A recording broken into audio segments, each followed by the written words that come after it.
बिस्मिल्लाहिर्रहमानिर्रहीम अस्सलाम वालेकुम। जी बच्चों, आज हमने चैप्टर नंबर 2 शुरू करना है और ये है मैट्रिसेस और डिटर्मिनेंट्स। ये हमने पहले भी पढ़े हुए हैं और इसकी जो बेसिक चीज़ें हैं ये वही 9-10 वाली हैं, लेकिन ज़ाहिर है इसी से हमने फर्दर आगे चलना है।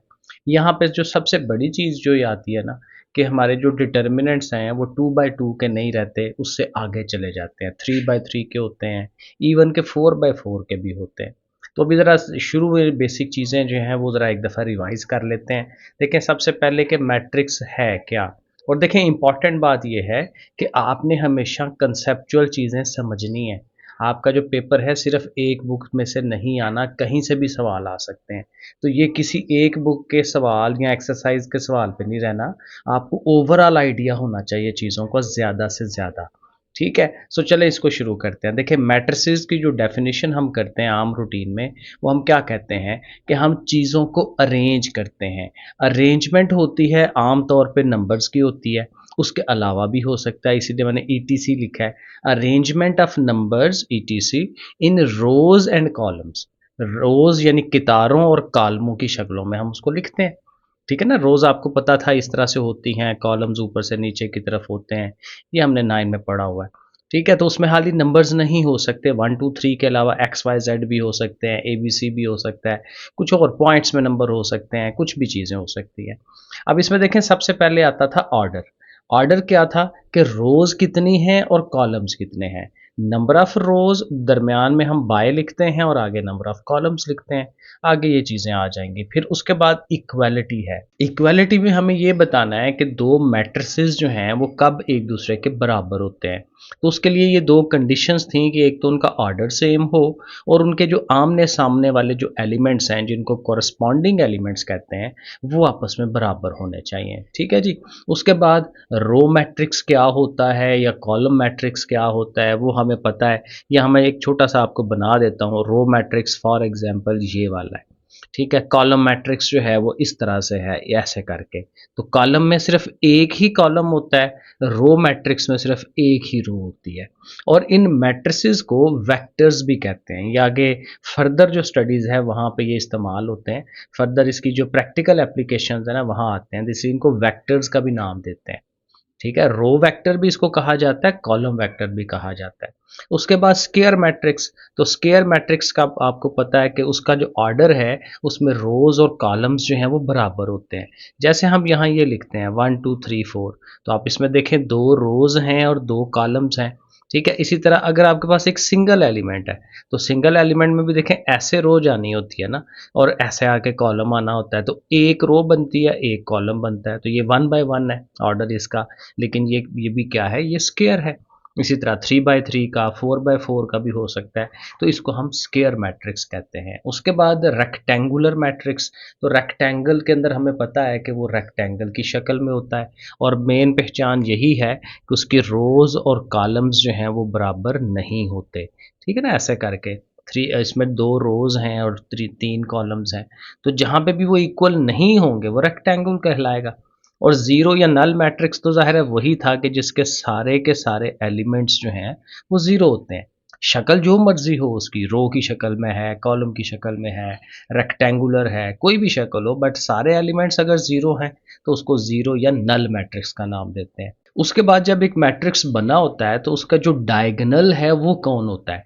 डायगोनल होता है ऐसे तिरछे, ऊपर से लेके ऐसे टेढ़े की तरफ जो है आप ये एंड की तरफ ले आते हैं उसको।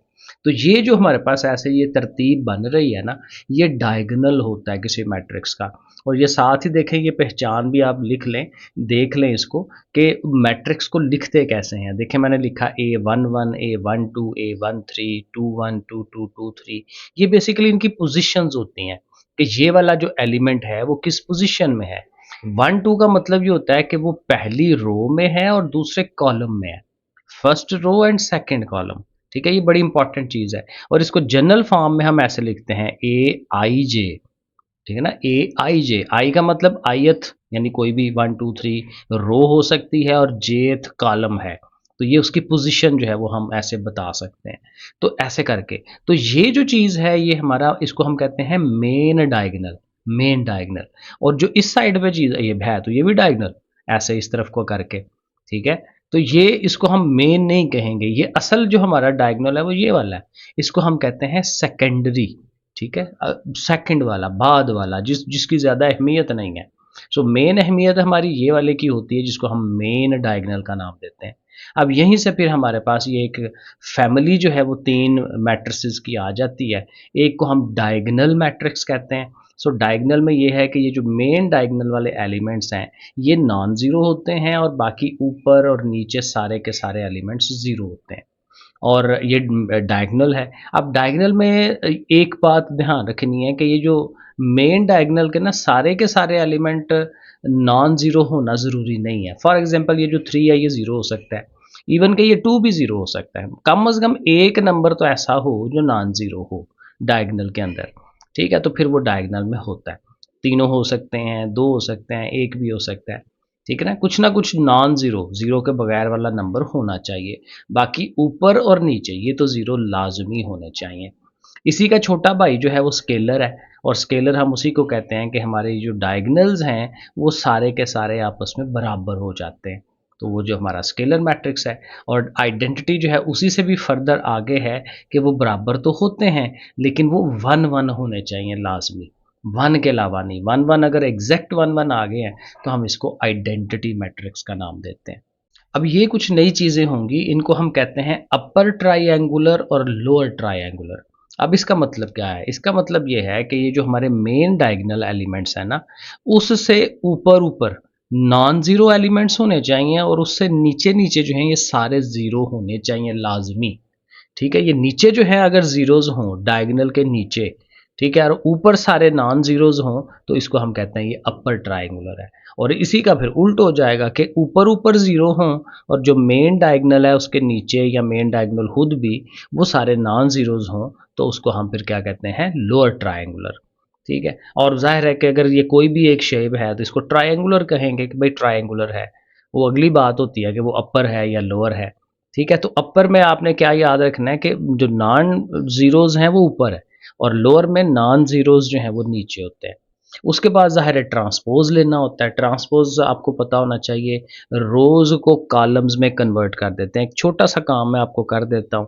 1 2 3 4 ये अगर हमारे पास ए मैट्रिक्स है, तो ए मैट्रिक्स का अगर हमें ट्रांसपोज़ लेना है तो हम उसके ऊपर छोटा-सा टी लगाते हैं, और एक रो जो है 1 2 ये पहली रो है, इसको पकड़ के हम कॉलम बना देते हैं, और ये जो सेकंड रो है 3 4 इसको भी पकड़ के हमने कॉलम बना देना है। तो इसको हम कहते हैं ट्रांसपोज लेना। अब ट्रांसपोज जब लेते हैं तो उससे दो चीज़ें बनती हैं, सिमेट्रिक मैट्रिक्स और स्क्यू सिमेट्रिक। सिमेट्रिक ये होता है, स्पेशल किस्म का होता है कि एक ऐसा हमारे पास मैट्रिक्स होता है कि जब उसका ट्रांसपोज लेते हैं तो आंसर चेंज नहीं होता, आंसर वही का वही रहता है जो ओरिजिनल है। अभी ये सवाल आगे आएंगे इसके एक्सरसाइज में, तो वो सेम रहते हैं। तो जब सेम रहते हैं तो हम यही लिखते हैं कि ए का ट्रांसपोज जो है वापस ए के बराबर है, तो हम इसको कहते हैं कि ये सिमेट्रिकल है। और स्क्यू सिमेट्रिक में जब ट्रांसपोज लेते हैं तो वो आता तो है ओरिजिनल के बराबर, लेकिन माइनस साइन कॉमन निकाल के फिर आता है, यानी A transpose is equal to minus A. तो जब ऐसी सिचुएशन बन रही हो तो इसको हम क्या कहेंगे, स्क्यू सिमेट्रिक। लेकिन जी ये सारी बैकग्राउंड है। अब आपने एक्सरसाइज जो है वो हल कर लेनी है। एक्सरसाइज, अब जब आपने ये पिछली चीज़ें समझ ली हैं तो एक्सरसाइज अब आपके लिए कुछ भी नहीं होगी। सो देखें पहला क्वेश्चन, पहले क्वेश्चन में उसने कहा हुआ है फाइंड द ऑर्डर। ऑर्डर लिखें, तो ऑर्डर हमें पता है कि पहले हमने रोज़ गिन लेनी है, आगे हमने कॉलम गिन लेने हैं, और बीच में बाय लिख देना है। सो इसमें देखें दो रोज़ हैं, 2 लिखें, दरमियान में बाय लिखें, और इसमें देखें ऊपर से नीचे की तरफ ऐसे 3 कॉलम्स बन रहे हैं, तो 2/3 लिख देंगे। बी वाले में 3 रोज़ हैं, ठीक है, और उसके अंदर 2 कॉलम्स हैं। कॉलम के लिए हमेशा हम ऊपर से नीचे की तरफ आते हैं, रो के लिए आप ऐसे गिनते हैं, ठीक है, तो ऐसे करके। इसी तरह सी वाला जो है इसमें देखें रोज़ अगर आप गिनेंगे तो 1 2 3 रोज़ बन रही हैं, ठीक है, 3 लिखें, और बाय लिख के, और कॉलम जो है वो एक ही है तो 3/1 लिख लें। डी के अंदर देखेंगे तो इसमें एक ही रो है, ठीक है, 1 बाय, लेकिन कॉलम देखें तो ऊपर से नीचे 1 2 3 4, तो 1/4 इसको लिखेंगे। और जो 5 वाला है सिंगल एलिमेंट है, तो पीछे मैंने बताया था कि इसके अंदर एक ही रो बनती है, एक ही कॉलम बनता है, तो ये क्या होगा 1/1। एक और ऑर्डर रह गया हमारा, तो इसमें भी आपको नज़र आ रहा है 2 रोज़ हैं और 2 ही कॉलम्स हैं। ठीक है जी, तो ये पहला क्वेश्चन डन हो गया। क्वेश्चन नंबर 2 देख लेते हैं। आइडेंटिफाई करना है, यहाँ पे हमने ढूंढना है कि कौन सा मैट्रिक्स जो है वो किस शक्ल का है, कौन सी टाइप है। तो ये देखें, आपको नज़र आ रहा है कि इसमें 2 रोज़ हैं, 3 कॉलम्स हैं, तो ये स्क्वायर तो नहीं होगा ना, ये रेक्टेंगुलर मैट्रिक्स होगा, तो मैंने लिख दिया साथ ही। आगे देखें तो इसमें आप ऑर्डर को देखें तो इसमें भी 2 रोज़ हैं, 2 कॉलम्स हैं, तो it should be square matrix. आगे चलें तो सी वाले में देखें 1, 2, 3 और इधर से ऊपर से नीचे आएँ तो एक ही कॉलम है, सिंगल कॉलम। तो जब सिंगल कॉलम होता है तो उसको कॉलम मैट्रिक्स का हम नाम देते हैं। ये भी डन हो गया। नंबर 4 वाला है, सॉरी। तो 4 वाले में देखें तो 1, 2, 3, 1, 2, 3, 3 बाय 3 है। तो ज़ाहिर है कि ये स्क्वायर है क्योंकि रोज़ और कॉलम्स इक्वल है। इसमें चूंकि सिंगल एक ही रो है तो इसको रो मैट्रिक्स कहेंगे। और ये वाला जो है, अब देखें वही बात, सिंगल एक ही नंबर है इसमें, तो इसमें रो भी एक है, कॉलम भी एक है, तो दोनों बराबर हुए ना, तो फिर इसको स्क्वायर मैट्रिक्स हमें कहना चाहिए। अब देखें क्वेश्चन नंबर 2 भी हो गया।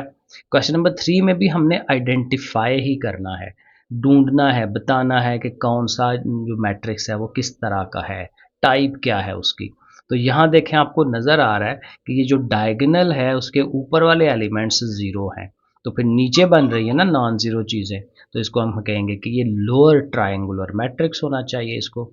बी वाला पार्ट है तो इसमें देखें तो सिर्फ मेन डायगोनल है और है अभी वैसे एक जैसा ही, ठीक है, और ऊपर और नीचे सारे जो हैं वो ज़ीरोज़ हैं, तो ये डायगोनल होगा। लेकिन वैसे डायगोनल का भी अगला वो छोटा भाई है इसका, क्योंकि सेम है। सेम में मैंने क्या कहा था कि इसको क्या होना चाहिए, स्केलर होना चाहिए, स्केलर मैट्रिक्स। अब इसको स्केलर लिखेंगे तो ज़्यादा बेहतर है, डायगोनल तो वो है ही है, ठीक है ना, लेकिन डायगोनल से अगले स्टेप में ये स्केलर है क्योंकि वो सारे बराबर हैं, एक जैसे हैं। आगे सी वाले को देखें तो इसमें अब देखें कोई प्रॉपर शक्ल नज़र नहीं आ रही, लेकिन अगर आप ऐसे ही देखें कि ये आपके डायगोनल एलिमेंट्स हैं 1, 0, तो उसके नीचे नॉन ज़ीरो है ना, तो ऊपर ये ज़ीरो आ रहा है पार्ट, तो फिर नीचे जो है वो ट्रायंगल बन रही है ना, ऐसे करके, तो लोअर ट्रायंगुलर मैट्रिक्स आप इसको कह सकते हैं। डी वाले में चूंकि सारे के सारे 1, 1 है, ये डायगोनल बाकी सब ज़ीरोज़ हैं, तो इसको आइडेंटिटी होना चाहिए, तो बड़ा सिंपल सा है। और जो ई वाला है उसमें भी ये जो मेन डायगोनल है वही है, बाकी सारे ज़ीरोज़ हैं, और मेन डायगोनल में भी डिफरेंट चीज़ें हैं, तो डिफरेंट हैं तो फिर वो सिर्फ डायगोनल होता है। अगर एक जैसे होते तो हम उसको स्केलर कह देते। और एफ वाला जो पार्ट है उसमें भी देखें अपर ट्रायंगल बन रही है, क्योंकि देखें ना ये ऐसे करके ये ऊपर की तरफ नंबर्स हैं, नीचे हमारे ज़ीरोज़ हैं, तो मेन डायगोनल में ज़ीरो आ सकता है, वो इशू कोई नहीं है, ठीक है। तो ये हमारा अपर ट्रायंगुलर मैट्रिक्स। और जो जी वाला है इसमें भी ज़रा गौर, मेन पॉइंट जेन में रखना है कि ये 1 तो है ना, तो बाकी हम मैंने बताया था कि मेन डायगोनल में बाकी ज़ीरोज़ हो सकते हैं, ठीक है, तो ये डायगोनल है बेसिकली। बाज़ जगहों में नेट में मैंने देखा है कि बाज़ जगहों पे इसको आइडेंटिटी भी कहता है, लेकिन ज़ाहिर है आइडेंटिटी हमने वही डिफ़ाइन किया हुआ है, कोई इधर-इधर भी 1 होना चाहिए।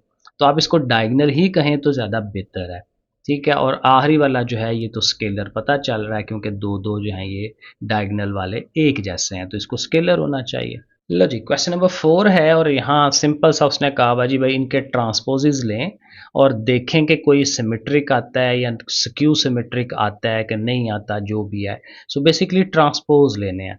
तो पहला जो है कॉल मैट्रिक्स जो है वो मैंने लिखा हुआ है, तो कैसे तरीका होता है, पहली रो 2, 0 उसको लें और उसको कॉलम की शेप दे दें, फिर सेकंड रो जो है उसको दें और उसको कॉलम की शक्ल में आप लिख लें, और ये जो थर्ड वाली रो है इसको हमने अगेन कॉलम की शक्ल में लिख देना है। और ज़ाहिर है कि ये दोनों डिफरेंट हैं, तो वो स्क्यू सिमेट्रिक या सिमेट्रिक वो शेप तो नहीं बन रही, तो इसको ऐसे रहने दें कि भाई ठीक है ये सिमेट्रिक की तरफ नहीं जा रहा। बी वाले में आएंगे तो हमारे पास एक सिंगल रो है, तो सिंगल रो है तो उसको पकड़ के सिंगल कॉलम बना देंगे, तो ये भी डिफरेंट चीज़ें हैं, सिमेट्री की तरफ तो नहीं जाएंगे। सी वाले में आ जाते हैं, पहली रो है 2 एंड 6, तो 2 और 6 को आपने कॉलम की शेप में लिख लिया, 9 एंड 2, 9 एंड 2 को भी कॉलम की शेप में लिख लिया। और यहाँ पे भी देखें तो दोनों डिफरेंट हैं, कोई उनमें बराबर चीज़ नहीं आ रही, तो ये भी हमारा जो है वो सिमेट्री की तरफ नहीं है। डी वाले को देखें, डी में कुछ बनेगा, डी में हमारे पास ये सारा है, उसी तरतीब के साथ आपने चलना है। कि पहली रो 019, देखें 019, फिर ये -105 है, -105, -9, -50, -9, -50, तो ये लिख लिया। लेकिन अगर आप इनको आप कंपेयर करें तो ये देखें माइनसेस हैं, यहाँ नहीं है, यहाँ माइनस है तो यहाँ प्लस है, तो मतलब कि ये सिक्यू की तरफ जा रहा है जो एक जैसा, लेकिन वो साइन का फ़र्क है। तो आपने माइनस साइन बाहर रख के अंदर सबका साइन चेंज कर देना है। तो जब आप चेंज करेंगे तो अब ये और जो ओरिजिनल है, यानी ये जो हमने ट्रांसपोज लिया ये वाला और ये ओरिजिनल बिल्कुल सेम आ जाते हैं। तो इसकी जगह पे आप डी लिखते हैं क्योंकि डी मैट्रिक्स था वो। तो देखें वो फार्मूला या रिलेशन बन गया कि डी का transpose is equal to minus D. तो माइनस जब हो तो फिर वो क्या होना चाहिए, सिक्यू सिमेट्रिक होना चाहिए उसे। ई वाला पार्ट भी आपके सामने है, मैंने उसको किया है, उसका ट्रांसपोज लिया है, तो दोनों सेम आ रहे हैं, ट्रांसपोज लेने से फ़र्क नहीं पड़ा, तो इसको सिमेट्रिक होना चाहिए।